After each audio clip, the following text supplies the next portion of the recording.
ನಿಮಗೆ ಇನ್ನು 22ನೇ ಕಂತಿನ ಹಣ ಬಂದಿಲ್ವಾ? ಹಾಗಾದ್ರೆ 21ನೇ ಕಂತಿನ ಹಣಕ್ಕಾಗಿ ಇನ್ನು ಕೆಲವರು ಪೆಂಡಿಂಗ್ ಹಣಕ್ಕಾಗಿ ವೇಟ್ ಮಾಡ್ತಾ ಇದ್ದೀರಾ? ಈ ಒಂದು ಹೊಸ ಅಪ್ಡೇಟ್ ಅನ್ನ ನೋಡ್ಲೇಬೇಕು. ಹೌದು ಸ್ನೇಹಿತರೆ, ಇವತ್ತ ಆಗಸ್ಟ್ 29ನೇ ತಾರೀಕು ಶುಕ್ರವಾರ ಫೈನಲ್ ಆದಂತ ಒಂದು ಹೊಸ ಅಪ್ಡೇಟ್ ಬಂದಿದೆ. ಇಲ್ಲಿ ನೋಡ್ಲೇಬೇಕಾದಂತ ಒಂದು ಹೊಸ ಅಪ್ಡೇಟು. ಯಾರಿಗೆ ಹಣ ಬಂದಿಲ್ಲ, ಇವತ್ತ ಫೈನಲ್ ಆಗಿ 4,000 ಹಣವನ್ನ ನೇರವಾಗಿ ನಿಮ್ಮ ಖಾತೆಗಳಿಗೆ ಜಮಾ ಮಾಡ್ತಾ ಇದ್ದಾರೆ. ಸ್ನೇಹಿತರೆ, ನಿಮ್ಗೆ ಗೊತ್ತಿರ್ಬೋದು, ಈಗಾಗಲೇ ಕೆಲವರು ಏನಪ್ಪಾ ಅಂತಂದ್ರೆ 22ನೇ ಕಂತಿನ ಹಣವನ್ನ ಪಡೆದಿದ್ದಾರೆ. ಇನ್ನು ಕೆಲವರು ಬಹಳಷ್ಟು ಮಂದಿ ವೇಟ್ ಮಾಡ್ತಾ ಇದ್ದಾರೆ 22ನೇ ಕಂತಿನ ಹಣಕ್ಕಾಗಿ.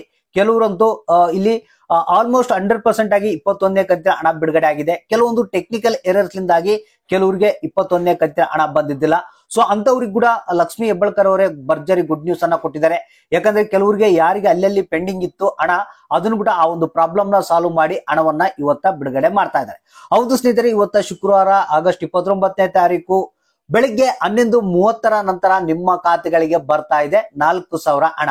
ಹಾಗಾದ್ರೆ 22ನೇ ಕಂತಿನ ಹಣ ಯಾವ್ಯಾವ ಜಿಲ್ಲೆಗಳಿಗೆ ಬರ್ತಾ ಇದೆ, ಮತ್ತೆ ಪೆಂಡಿಂಗ್ ಹಣ ಎಷ್ಟು ಮಂದಿಗೆ ಇವತ್ತ ಬರ್ತಾ ಇದೆ 21ನೇ ಕಂತಿನ ಹಣ ಅನ್ನೋದ್ರ ಬಗ್ಗೆ ಒಂದು ಕಂಪ್ಲೀಟ್ ಆದಂತ ಒಂದು ಹೊಸ ಅಪ್ಡೇಟ್ ಅನ್ನ ತಿಳಿಸ್ಕೊಡ್ತೀನಿ. ಯಾಕಂದ್ರೆ ಈಗಾಗಲೇ ಲಕ್ಷ್ಮಿ ಹೆಬ್ಬಾಳ್ಕರ್ ಅವರು ಒಂದು ಮಾಹಿತಿಯನ್ನ ಕೊಟ್ಟಿದ್ರು, ನಾವು ಗಣೇಶನ ಹಬ್ಬಕ್ಕೆ ಗೃಹಲಕ್ಷ್ಮಿ ಯೋಜನೆಯ ಎಲ್ಲಾ ಹಣವನ್ನ ಬಿಡುಗಡೆ ಮಾಡ್ತೀವಿ ಅಂತ. ಆದ್ರೆ ನುಡಿದಂತೆ ನಡೆದಿದ್ದಾರೆ. ಇಲ್ಲಿ ಏನಪ್ಪಾ ಅಂತಂದ್ರೆ ಕೆಲವರಿಗೆ ಮಾತ್ರ ಇಲ್ಲಿ ಇನ್ನೂ ಹಣ ಬರ್ಬೇಕಂತ ಬಹಳಷ್ಟು ಮಂದಿ ವೇಟ್ ಮಾಡ್ತಾ ಇದ್ದಾರೆ. ಇಲ್ಲಿ 21ನೇ ಕಂತಿನ ಹಣದ ಬಗ್ಗೆ ಸ್ವಲ್ಪ ಏನು ಟೆಕ್ನಿಕಲ್ ಎರರ್ ಇಂದಾಗಿ ಕೆಲವರಿಗೆ ಬಂದಿದ್ದಿಲ್ಲ. ಸೊ ಅಂತವ್ರಿಗೆ ಕೂಡ ಆಲ್ರೆಡಿ ಬಿಡುಗಡೆ ಆಗಿದೆ. ಮತ್ತೆ 22ನೇ ಕಂತಿನ ಹಣ ಕೂಡ ಪ್ರಾಸೆಸ್ ಕಂಪ್ಲೀಟ್ ಆಗಿದೆ. ಸೊ ಯಾರಿಗಾದ್ರೂ ಬಂದಿಲ್ಲ ಅಂದ್ರೆ ಬ್ಯಾಂಕಿನ ಒಂದು ಪ್ರಾಸೆಸ್ ಲಿಂದ ಸ್ವಲ್ಪ ಡಿಲೇ ಆಗಿರುತ್ತೆ. ಇವತ್ತು ಫೈನಲ್ ಆಗಿ ನಿಮ್ಮ ಖಾತೆಗಳಿಗೆ ಈ ಒಂದು 4,000 ಹಣ ಅನ್ನೋದು ಬಿಡುಗಡೆ ಆಗ್ತಾ ಇದೆ. ಹಾಗಾದ್ರೆ ಎಷ್ಟು ಜಿಲ್ಲೆಗಳಿಗೆ ಬಿಡುಗಡೆ ಆಗ್ತಾ ಇದೆ ಅನ್ನೋದ್ರ ಬಗ್ಗೆ ಕಂಪ್ಲೀಟ್ ಆದಂತ ಮಾಹಿತಿಯನ್ನ ತಿಳಿಸ್ಕೊಡ್ತಾ ಇದೀನಿ. ಇವತ್ತ ಹಣವನ್ನ ಯಾರ್ಯಾರು ಪಡಿತಾರೆ, ಇನ್ನು ಯಾರ್ಯಾರಿಗೆ ಬರೋದಿಲ್ಲ ಅನ್ನೋದ್ರ ಬಗ್ಗೆ ಕೂಡ ಮಾಹಿತಿಯನ್ನ ನಿಮ್ಗೆ ಹೊಸ ಅಪ್ಡೇಟ್ ನಲ್ಲಿ ತಿಳಿಸ್ಕೊಡ್ತಾ ಇದೀನಿ. ವಿಡಿಯೋನ ಪೂರ್ತಿಯಾಗಿ ನೋಡಿ, ಆದಷ್ಟು ಮಂದಿಗೆ ಒಂದು ಮಾಹಿತಿಯನ್ನ ಶೇರ್ ಮಾಡಿ. ಹೌದು ಸ್ನೇಹಿತರೆ, ಈಗಾಗಲೇ ಎಲ್ಲ ಒಂದು ಬಿಡುಗಡೆ ಹಂತದಲ್ಲಿ 22ನೇ ಕಂತಿನ ಹಣ ಪ್ರಾಸೆಸ್ ಇದ್ದು ನಿಮ್ಮ ಖಾತೆಗಳಿಗೆ ಇನ್ನೂ ಹಣ ಬಂದಿಲ್ಲ ಅಂದ್ರೆ ಈ ಒಂದು ಅಪ್ಡೇಟ್ ಅನ್ನ ತಿಳ್ಕೊಳ್ಳೇಬೇಕು. ಇಲ್ಲಿ ಅದಕ್ಕಿಂತ ಮುಂಚಿತವಾಗಿ ಕೆಲವರಿಗೆ 21ನೇ ಕಂತಿನ ಹಣ ಬಂದಿಲ್ಲ ಅಂತಂದ್ರೆ ಈ ಒಂದು ಹೊಸ ಅಪ್ಡೇಟ್ ಅನ್ನ ತಿಳ್ಕೊಳ್ಳಿ. ಇಲ್ಲಿ ಏನಪ್ಪಾ ಅಂತಂದ್ರೆ ಖುದ್ದಾಗೆ ಲಕ್ಷ್ಮಿ ಹೆಬ್ಬಾಳ್ಕರ್ ಅವರು ಒಂದು ಹೊಸ ಅಪ್ಡೇಟ್ ಅನ್ನ ಕೊಟ್ಟಿದ್ದಾರೆ. ಕೆಲವರಿಗೆ ಟೆಕ್ನಿಕಲ್ ಎರರ್ಸ್ ಲಿಂದಾಗಿ ಪೆಂಡಿಂಗ್ ಇತ್ತಂತೆ. ಆ ಒಂದು ಹಣ ಕೂಡ ಏನು ಈ ಒಂದು ಪ್ರಾಬ್ಲಮ್ ನ ಸಾಲ್ವ್ ಮಾಡಿ ಇವತ್ತ ಹಣವನ್ನ ಬಿಡುಗಡೆ ಮಾಡ್ತಾ ಇದ್ದಾರೆ.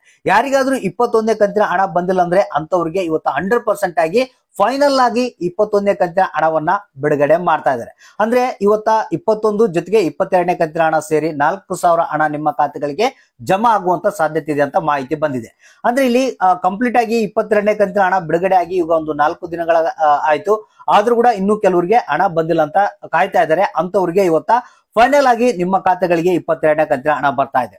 ಇಲ್ಲಿ ಟೋಟಲ್ ಆಗಿ 28 ಜಿಲ್ಲೆಗಳಿಗೆ ಇವತ್ತ 22ನೇ ಕಂತಿನ ಹಣವನ್ನ ಬಿಡುಗಡೆ ಮಾಡ್ತಾ ಇದ್ದಾರಂತೆ. ಜಿಲ್ಲೆಗಳ ಹೆಸರುಗಳು: ಗದಗ ಜಿಲ್ಲೆ, ಬಳ್ಳಾರಿ, ಯಾದಗಿರಿ, ಧಾರವಾಡ, ದಾವಣಗೆರೆ, ಉತ್ತರ ಕನ್ನಡ, ಉಡುಪಿ, ದಕ್ಷಿಣ ಕನ್ನಡ, ಚಿತ್ರದುರ್ಗ, ತುಮಕೂರು, ಶಿವಮೊಗ್ಗ, ಚಿಕ್ಕಮಗಳೂರು, ರಾಮನಗರ, ಚಿಕ್ಕಬಳ್ಳಾಪುರ, ಚಾಮರಾಜನಗರ, ರಾಯಚೂರು, ಮೈಸೂರು, ವಿಜಯಪುರ, ಬೀದರ್, ಮಂಡ್ಯ, ಕೊಪ್ಪಳ, ಬೆಳಗಾವಿ, ಬಾಗಲಕೋಟೆ, ಹಾವೇರಿ, ಕೊಡಗು, ಕೋಲಾರ, ಬೆಂಗಳೂರು ನಗರ, ಬೆಂಗಳೂರು ಗ್ರಾಮಾಂತರ ಅಂತ ಹೇಳಿದರೆ 28 ಜಿಲ್ಲೆಗಳಿಗೆ ಇವತ್ತ ಬೆಳಿಗ್ಗೆ 11:30ರಿಂದ ಏನು ನಿಮಗೆ ಮೇಲ್ಪಟ್ಟು ಈ ಒಂದು 4,000 ರೂಪಾಯಿ ಹಣ ಜಮಾ ಆಗುತ್ತೆ ಅಂತ ಹೇಳಿದರೆ. ಪೆಂಡಿಂಗ್ ಹಣಕ್ಕಾಗಿ 21ನೇ ಕಂತಿನ ಹಣ ಯಾರಿಗೆ ಬಂದಿಲ್ಲ ಅಂತ ಒಂದ್ ಸ್ವಲ್ಪ ವೇಟ್ ಮಾಡ್ತಾ ಇದ್ರೆ ಅಂತವ್ರಿಗೆ ಹಣ ಬರುತ್ತೆ. ಮತ್ತೆ 22ನೇ ಕಂತಿನ ಹಣ ಕೂಡ ಫೈನಲ್ ಆಗಿ ಒಂದು ಬಿಡುಗಡೆ ಆಗ್ತಿರೋದ್ರಿಂದ ನಿಮ್ಮ ಖಾತೆಗಳಿಗೆ ಬರುತ್ತೆ ಅಂತ ಒಂದು ಮಾಹಿತಿ ಬಂದಿದೆ. ಸೊ ಹಾಗಾದ್ರೆ ಅಕೌಂಟ್ಗಳನ್ನ ಚೆಕ್ ಮಾಡ್ತಾ ಇರಿ. ಇವತ್ತ ಯಾವುದೇ ಕ್ಷಣದಲ್ಲಿ ನಿಮ್ಮ ಖಾತೆಗಳಿಗೆ ಹಣ ಬರ್ಬೋದು. ಯಾರಿಗೆ ಹಣ ಬಂತು, ಎಷ್ಟು ಹಣ ಬಂದಿದೆ, ಮತ್ತೆ ಇನ್ನು ಯಾವ ಜಿಲ್ಲೆಗಳಿಗೆ ಬರಬೇಕು ಅನ್ನೋದ್ರ ಬಗ್ಗೆ ತಪ್ಪದೆ ನೀವು ಕಮೆಂಟ್ ಮಾಡಿ ನಮಗೆ ತಿಳಿಸಿ.